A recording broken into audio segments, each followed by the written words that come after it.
And everyone, if you can, mute your microphones, leave your video on if you want, as we're desperate for human contact. And Sasha, tell us about your work in Microsoft Access Enterprise Support. Thanks, Stephen. Hello, everybody, and thank you for giving up an hour of your day to watch this presentation. I'm here in the Bay Area, and I am going to learn how to move my slide to the next one. And born and raised in the Bay Area. This is our outline. Be a little bit about me, about Microsoft Access, why I started the company Help for Access, the 7 services, and then a summary, and then a QA. So born and raised in the Bay Area, I went to University of Colorado Boulder, studied information systems and operations management, graduating in 94, started consulting right away. But my first job out of college was programming systems for an HR software company that actually wrote shrink wrap software on Microsoft Access. Over the course of the next 10 years, I moved around quite a bit in mostly Microsoft Access, worked at a manufacturing company, then Time Warner, then Ticketmaster, which is still alive today, building their front-end application for managing suites at big ballparks like where the Giants play. All ran through a Microsoft Access database application. Actually, it was a touchscreen application. You could order hot dogs and hamburgers, and it would write to a Pentium 90 processor and do $3-4 million of transactions in an hour. This is probably 1996. Then Time Warner Telecom, they were switching from business services to residential, and they had a large system built on Smalltalk, which is a very heavy technology, very object-oriented technology, and they needed to switch over to residential, and the only way they could do it was start up an Access application and start putting customers into it and ordering equipment. After that, I worked at the Department of Energy for a few years, then Level 3 Communications, and at Level 3 Communications, between the years of 98 and 2003, the company went from 200 to 12,000, starting with an Access database that did the provisioning of network equipment globally. So I had seen many companies go from 0 to hero with this technology, but there were certain common characteristics that were needed in order to ensure success. And that's why in 2006-ish, I founded Help for Access, because I noticed that there was no professional services organization that focused on providing services for this particular technology. So what is Microsoft Access? Well, in 92, Microsoft Corporation, Bill Gates and Paul Allen introduced Microsoft Access. And if you don't know what it is or why it came about, is if you think about, when the first word processor came out, you had an idea and you typed it in, and then perhaps maybe you wanted to, add some data to it. And so then from Microsoft Word, they came Microsoft Excel. And then as you added data to your idea, columns of data in a spreadsheet, maybe you wanted to share that or have multiple people access that data simultaneously. And that's why Access was the next evolution. It's basically, the name means accessible from data, your data accessible from any device. So today, what's the general customer demographics?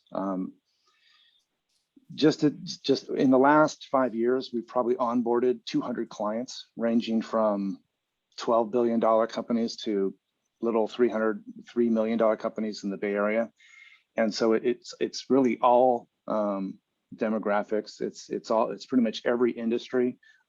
Engineering is heavily into it, leverages it wherever. It's basically used wherever there's a gap between a COTS application, like an ERP system or a shrink wrap software, and the business. So when the business has a new idea and it outgrows Excel, then Microsoft Access is typically where it goes. It's typically what business side, the shadow IT kind of business people will put it in. Within the technology, there's some pros and cons. Pro, it's really easy to use and fast to develop. Cons is it's really easy. Anybody can do it, and you end up kind of, a lot of people paint themselves into a corner. So that's kind of the pluses and minuses of it. The main actors at Help for Access, we have customers, we have consultants that help fix it, and we also kind of boost up the technology that comes out of the box from the retail version. There's 3 case studies I'm going to go into at a high level today, just to kind of show you some real life examples, or talk about real life examples. The first one is LifeWatch. They only have one Access database. But then there's health, and they're in Chicago, so a little ways away, but it's a very critical system. Then there's Health Plan of San Mateo. They're right down the street, basically, here in the Bay Area. They had 12 Access databases for doing their insurance and services, healthcare insurances. And then there's Albertsons in Pleasanton, who had initially, when we first started with them, had 65,000 Access databases. So, like in the medical industry, where maybe you're trying to cure cancer, right? If you only have a small sample set to work with, it's very difficult. But at Help for Access, we get all of it, right? Everything from the $3 million company to the $12 billion company. So we had the opportunity to develop a body of knowledge. It's pretty extensive. I have to ask something, Sasha. In morbid curiosity, 65,000 Access databases. Mm-hmm. Did they fit any one category, or were they just scattered all over? Was there a particular set of silos they appeared in, or was it just everywhere? We actually didn't get that deep in. Having 65,000 Access databases, our job was basically to rack and stack, discover, put into an asset inventory database application, and recirculate, and kind of so getting into the what subject matter it covered or which locations, that was more formal IT's role. We didn't then go care for 65,000 Access databases. Our role was pretty much to help identify the candidates, the worst of the worst within that lot, and develop a process for how to shrink the tumor down, how to narrow it down so then they could be very targeted, work on that. Thank you. You're welcome. So LifeWatch, a leading healthcare technology company specializing in wireless remote heart monitoring services. LifeWatch's critical patient service system called PaceHeart is an application built on Microsoft Access platform, and the system is used by medical technicians to monitor critical cardiac events over 50,000 patients worldwide. The application has experienced challenges with respect to maintainability, stability, and scalability. So when LifeWatch has a call center in San Francisco, Chicago, and in India. They run 24/7, and basically this device that hangs around their neck monitors a patient's heartbeat. If it goes in out of range, either low or high, it triggers the recording, and then when the patient gets close to a phone, it'll transfer that information to an Access database located in Chicago, San Francisco, or India, and then it'll start to be triaged from there. That system was highly complex, but functioned very well for many years. Our job is always to, like a triage in an ER, is onboard the client, support them, and then slowly build in modernizations that can get them to a more robust platform. But a client that really needed very deep and mature change management. The second case study is our friends at Health Plan of San Mateo down the street. They had 12 Access databases, which had been developed in silos using legacy versions of Access 2003.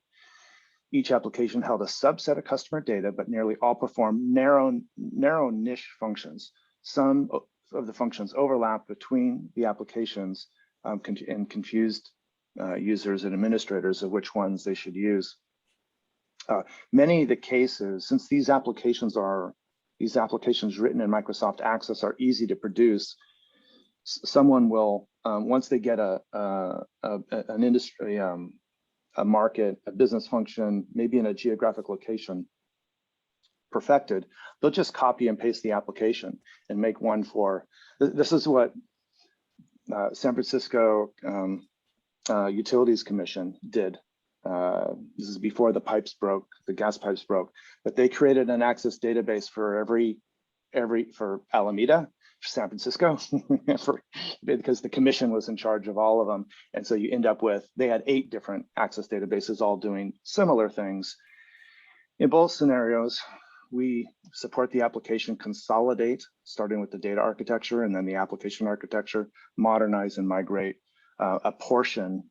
In Health Plan of San Mateo, they still have an Access administrative application, and then a large portion of the functionality within the heart of the Access applications have been moved to the cloud and to the mobile device, mobile application. Then lastly, at Albertsons, as I spoke about briefly already, their problem was really discovery, right? They didn't know which ones, unlike LifeWatch, which knew there was a single Access database that needed support, or Health Plan of San Mateo that had 12, Albertsons had no idea. And when we started with the discovery, they thought, they just did a cursory, look on their network, star.mdb go, and they found 65,000. But the problem is Microsoft Access has a lot of different file extensions, and also that's kind of the first step, is finding the girth of it, of how many there are, kind of like an X-ray of a human body, right? Where is the cancer? Is it in the lymph nodes? Is it metastasized? Where is it about? And so a discovery was done, and then once the candidates were found, narrowed down, then we could start an assessment to find out what's the level of effort for the remaining 500 that are, that are highly critical, used 18 hours a day, multiple geographic locations using it, and those kind of statistics that we were able to gather. Any questions? We actually have one semi-related. Have you ever done any work with migrating Access to Power Apps? And yeah, sure. Our own system, we migrated to Power Apps. So we have an internal CRM and marketing system, and it was a good opportunity to migrate it to Power Apps. Thank you. Sure. That was from chat. Again, you can ask verbally, or if you want, just send a question to me and I'll relay it to our guest. Please continue, Sasha, and we got plenty of time. We have like 40 minutes left. Okay, great. Actually, back on Power Apps, their functionality is, it's just another layer. It's different. It's not as programmable as Microsoft Access. But so if this was your Microsoft Access application, a portion could be applicable, could be ran like the mobile piece, right? Could be put on Power Apps, but then generally you'd probably keep some of it in SQL Server and maybe Microsoft Access connected to it. Alan, you had your hand up. Did you have a question? Yes, I was actually trying to ask you to elaborate a little bit more. If not Power Apps, what are the destination of your migrations? And can you give us some actual use cases and describe a little bit more, please? I believe you're actually going to talk about that, Sasha, aren't you? Only at a high level, because it's complicated. But we've developed a protocol for how to answer that question, because that's, Microsoft called me a few years ago and they said, if we give you 2 enterprise clients a month and double it, 2 today, 4 next month, 8, how would you handle that problem? Because that's really getting to the cloud. The bulk of work that's left with on-prem has this problem, and so it's not a simple problem. But I have an answer for it now. So here's your answer. So So a lot of companies will just say, that's it, no more Microsoft Access, that's it. And what that does is it stifles innovation at the business side, but it does kind of reduce the risk of mitigation, mitigates the risk to critical systems or to operations. So what we do instead is we offer training or tutoring, new development, support for these systems, these access systems, modernization, migration, and then discovery and assessment is pretty much at the enterprise level. That's pretty much what we talked about, or what I talked about with Albertsons. So I want to quickly go into each one, and because the modernization and migration will speak to Alan's question. Thanks, Sasha. So you're welcome. Why tutoring and training is so important to have at from an enterprise service offering. It isn't like your typical training where you go to class for a week and you know, here's your syllabus and you're going to go through this stuff. What we like to do in tutoring is work with business units that are just have an idea. They're just starting before they lay a lot of foundation down. One of the problems with an Access database, once it's been around for a couple of years, it's harder to move it to a more robust technology like Power Apps and SQL Server. So we try to get involved even at a tutoring level inside of an organization to help them use the best practices, good table normalization, high code reuse. And then we have a thing, the third bullet point, our solution building blocks, which I'll show you briefly soon, is another thing that we try to introduce business users to. These kind of bolt-on utilities keep them from having to reinvent the wheel. They do things like ad hoc query, security, navigation, things that don't come out of the box. So we teach best practices so that in the future, these business built systems, which may warrant additional capital investment, then those systems foundations, you know, the database foundation, the application foundation, they won't have to be redeveloped to be extended. So we try to get in early, kind of like fitness is to general health, or nutrition is to general health. So the next, we also offer support, which is where every use case we've seen today, well, mostly LifeWatch and Health Plan of San Mateo, they need support. They got an existing system, it's a hairball, it's fallen apart. The developer is left, they retired, they got sick of no Access developer likes programming in Microsoft Access and generally, unless they work at Help for Access. So they're and if you ever met one, I'm sure that they hated it. Expectations are up here, you know, and the ability to deliver, it just gets tougher and tougher as the longer they stay in that role. So the system might outgrow the developer skills, which can happen. So we'll review the bugs and features that are requested. We then develop a support plan, a change management process, communication plan, technical architecture, system documentation, use cases, basically everything that you would do for formal IT. Formal IT would do, your business analyst, your systems analyst, your key stakeholder, that you do when you go to traditional IT and say, I got a $250,000 piece of software I need you to write.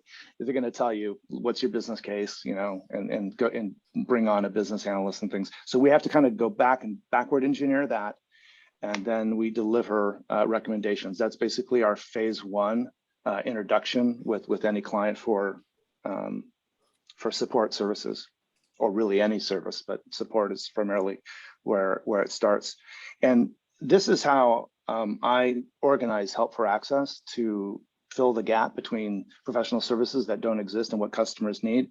But this could be adopted and be all done internally, right? I mean, most of it, except for some of the utilities that we have are, you know, kind of proprietary, but and really nothing that I'm talking about is new. This is how an enterprise support would look at nurturing and maintaining existing systems in a large organization. I've just adopted it for Microsoft Access, the fastest, you know, rapid application development platform on the planet. Somebody should have done it. That's what I'm doing. Whew. Okay. New to Let's pause for a second. Do we have any questions as Sasha goes through the methodology he's developed over the years? Okay. I do want one thing I said in chat is I think it's interesting the idea that support and migration start with training and mitigation. That's a really useful model. That's one I'm going to be taking away from this. Mhm. So, Nan, did you have a question there? Yeah, I was going to ask, and I think you're probably going to get to this. Do you help your clients to assess what they need to keep and what they don't? You know, do you support them with that kind of analysis of what they, what they might be able to jettison, but what things are valuable to them and they want to continue on with? Sure. It's so sometimes we'll put, depending on the level of complexity of the application, we can put things into the application that'll start to gather that metadata. That would be at a system level, right? And then, but at an enterprise level, I could speak with this, the enterprise architects and see what's on the horizon, what business functions are they investing in, and because it's all about, it's like your stock portfolio. What are you going to invest in? Where are you going? Has its return value? Is it AMC or is it Apple? Where you really want to put your money? So yes, the hardest part is when they don't know even who the owner is of the application. In massive organizations like Albertsons, we have to put in basically hooks into the system to start doing deeper and deeper audits, add in user level security so we know is John Smith, and John works at the marketing department at the Pennsylvania office. And now we can say, hey, John, it's going to cost $250,000 to migrate you to something we can support.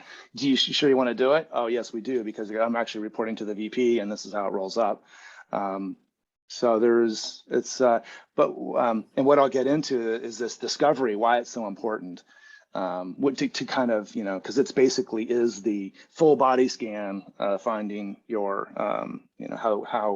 how bad how much cancer there is, or how much the proliferation or the proliferation of deferred maintenance that has gone on in the organization. So Microsoft doesn't mind you comparing access to cancer? They can call me, please. The person they mostly call you in panic. So please continue if there are no other questions. Sure. Thanks. So new development, blank slate, we hardly ever get any calls for anymore. 10 years ago when we were first starting, we got a lot. But it would be nice to have because it goes a lot faster from new development. In new development, we get to leverage best practices, and a lot of those things that I had mentioned in training, basically we had to do it ourselves, and we don't have to reinvent the wheel. If somebody asks us to build a unique project management application, like another company down the street from you, DuPont did, their ERP system does project management, but it was $250,000 and it would take IBM 18 months to put it in. We did it for 50 grand in 3 months, right? And then at least it was built utilizing the table structures from their ERP system. So when the 18 months came up, they could, roll it over, and they basically didn't have to do any analysis, any system design. It's all done. It just backward engineered the product we built. So new development ensures that any future scalability, like the DuPont project, can proceed without having to redo the money that you spent in the original development. So cost savings. So Microsoft Access out of the box is the gray box on the bottom. That's your $99.95. Go to Best Buy or download it, or I guess we get it now in Office 365. Our solution building blocks, that's our bolt-on feature that adds all the stuff that's not in the box, and then development, that's just the last 10 or 20% of the application that's unique to that business function. This is for an application that's very siloed, or it doesn't have a lot of hooks to other systems. It pretty much stacks up like this. This is a complex navigation that our solution blocks have. It's all navigation driven. It extends and it can be extended easily. So modern is, quick yes. question on your solution blocks. Yeah. Seeing that this gives people the ability to do more with access and maybe be migration ready, do you find you have to keep expanding the blocks you have, or are there so many offerings then you don't really need to make any new blocks? Yeah, good question. And surprisingly, no. You only have to, we've done this hundreds of times. Before our solution building blocks, you're just writing the same code over and over. Logins, audits, ad hoc query, navigation, logical delete. And so that's pretty much 30% of every kind of productionalized system. Once it has these things, you almost actually don't even know it's Microsoft Access at this point. It's super easy to debug. There's very little that breaks, and it looks like an app written by, that you bought from Oracle or Microsoft. It's pretty buttoned down. So no, there's no new, yeah.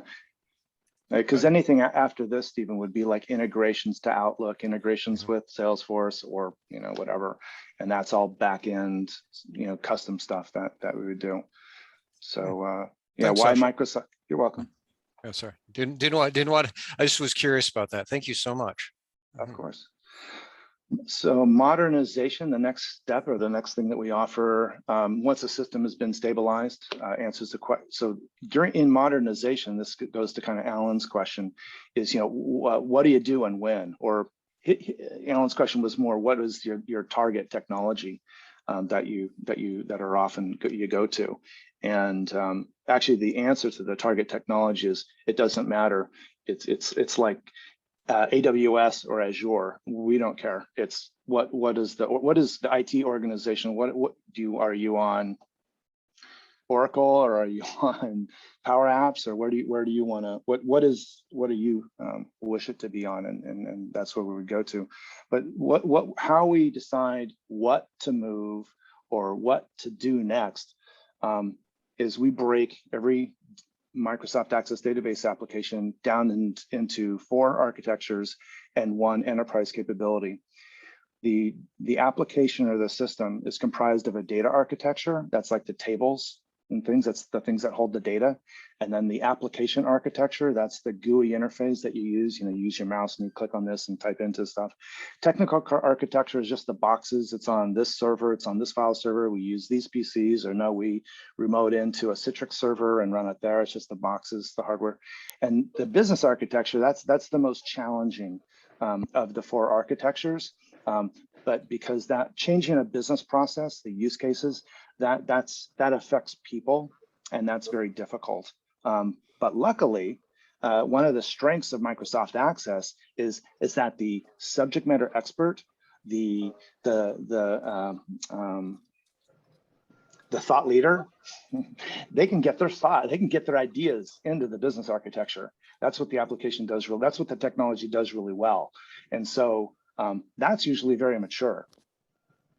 Otherwise, it never would have got adopted, and they would have killed the application, and they'd go back into spreadsheets or whatever. And then the 5th capability that we look at is change management, both within the organization, across the organization. What is your capability to do change management for non-Microsoft Access applications? So all your big software systems. And then what is it for Microsoft Access? Generally, it's 0, but that's most common. We have a question from Alan. Alan, what was your question? More of comment and also follow-up questions. That I am a solution architect myself. We are talking about architecture every day. Usually we start from the top to the bottom, like starting from business into data architecture, and then application architecture and technical architecture. I wonder your approach is starting with data architecture, sort of a bottom-up approach. What is the benefit comparing to these 2 approaches? Like, is it beneficial to starting to analyze the business requirement first and then go into the implementation? There hasn't. Great question, Alan. Thank you for that. There isn't. Maybe I should have made them bullets, but there isn't a start and an end. It's not a 1, 2, 3. We don't go 1, 2, 3, 4, 5. It's just as you'll see in the next slide. There's a. Thanks, Sasha. Go on, Sure. please. But I would say technical architecture is the easiest to start with. But I would start with wherever the business wants me to start. You know, it's probably, you know, and I would just to throw a dart at it. I like to start at the data architecture only because that's just my bread and butter.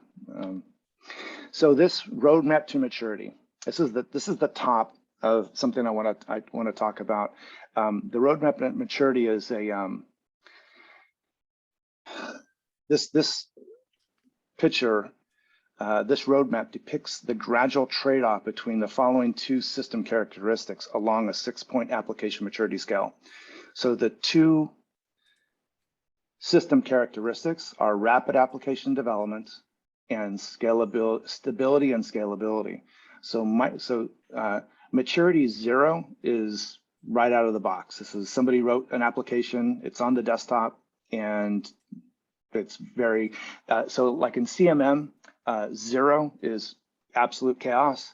The 0 is chaos and 10 is SpaceX, right? You're going to develop something for mission critical, could affect millions of lives.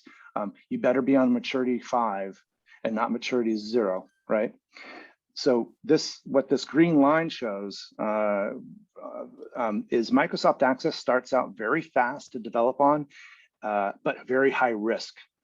And as it matures to 1, 2, 3, 4, 5, the rapid application development, the ability to make changes to the system decreases, gets more and more difficult, gets slower and slower, while the stability and scalability gets higher and higher. So what I like to do is do as many easy changes as we can to a system here in the maturity 0, 1, and 2, because by the time we get to 3, it gets hard. It gets 4 times harder every technology you move after Microsoft Access.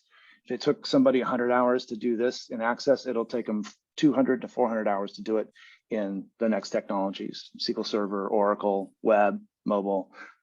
So we basically clean our garage before we move to a new house.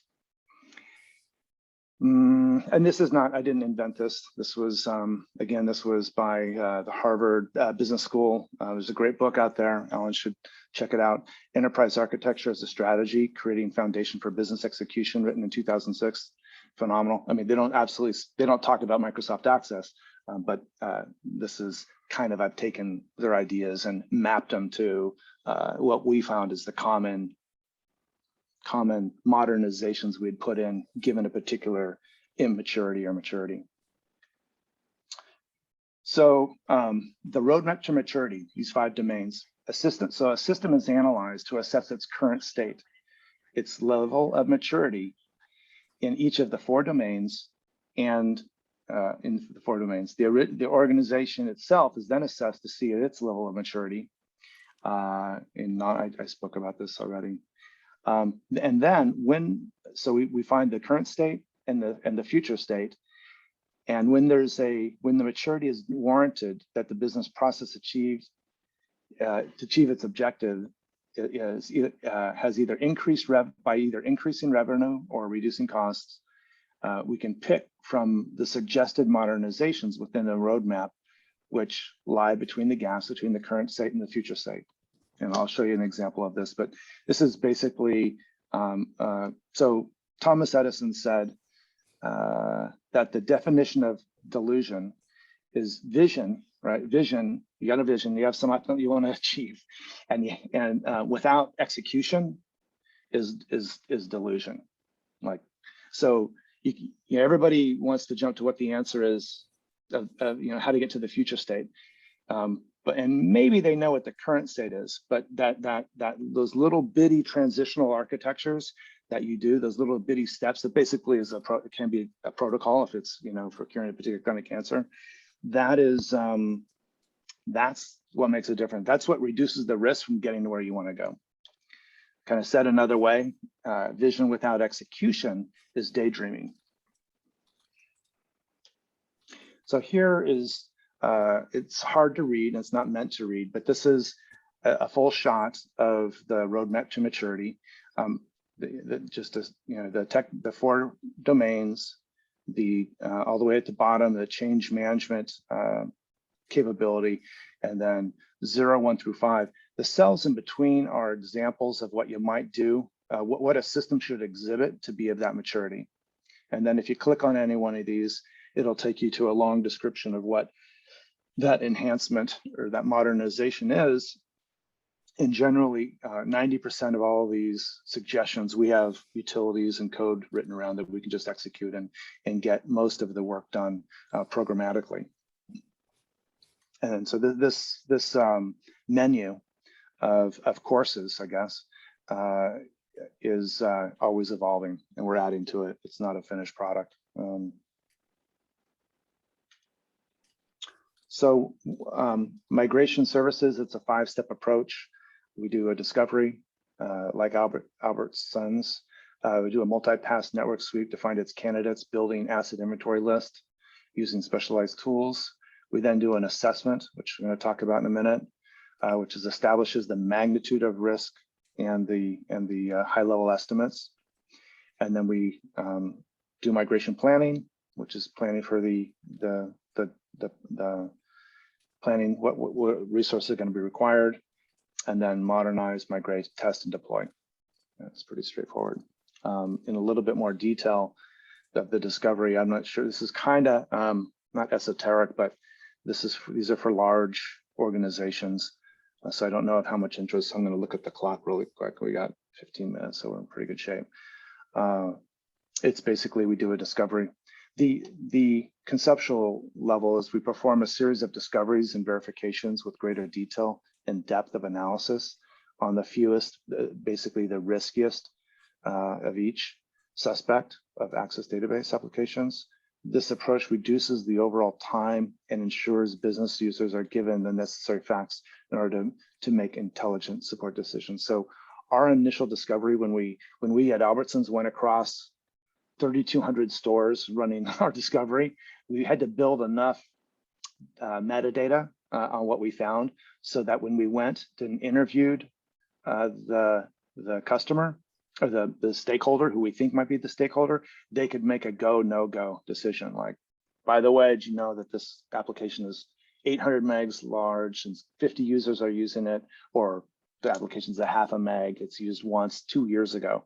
So we had to, when you have 65,000 applications, you kind of have to get them into 2 buckets first. This is how more information is available on our website.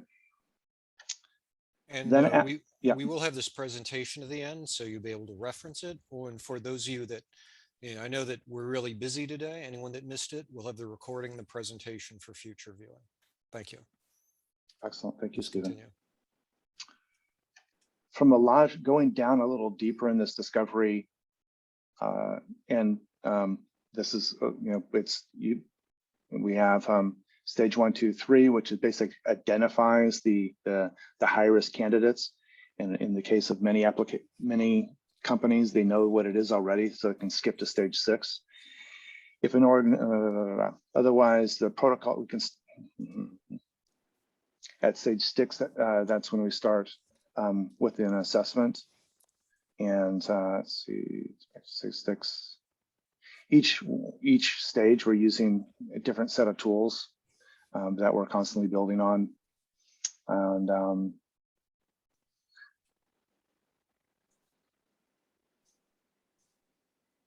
at the end, what we do in the assessment is in the assessment we're using the Help for Access tool, identifying candidates and learning, breaking them into a level of complexity. So an access database could be of a complexity of 0 to 50. And so this assessment goes through the application, looks at all the attached tables, looks at all the components that are within the application, and then grades at 1 to 50. And then we can say, you've got 100 applications that are of grade 50, and those are going to require 100 hours of conversion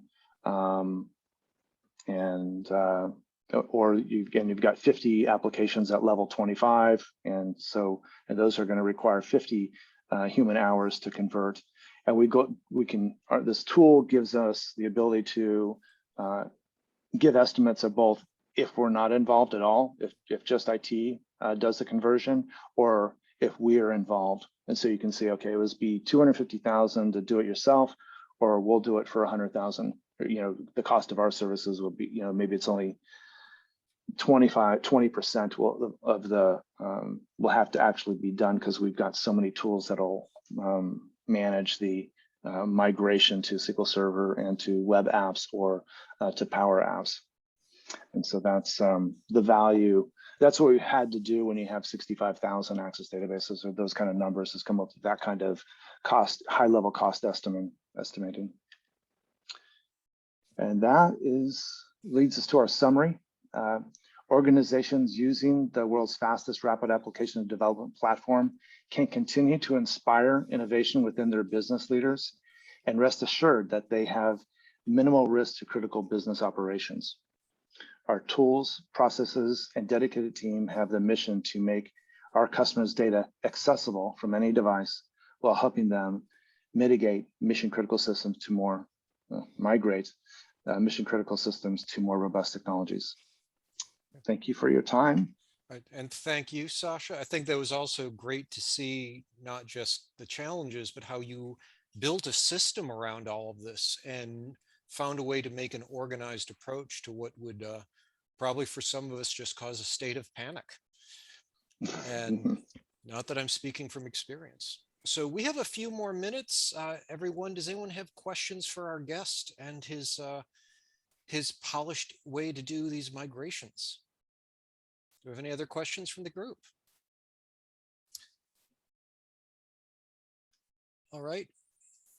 If there's nothing else, no one go quite yet. We are going to have, as usual, a chance to give feedback. Great. Well, and I will shut. Sorry, go ahead, please. Thank you for your time and interest. I appreciate it, and look forward to, if you ever have any questions, please reach out, and we can go on a deeper dive in any of these topics. Thank you very much, Sasha. Everyone, I'm stopping the recording.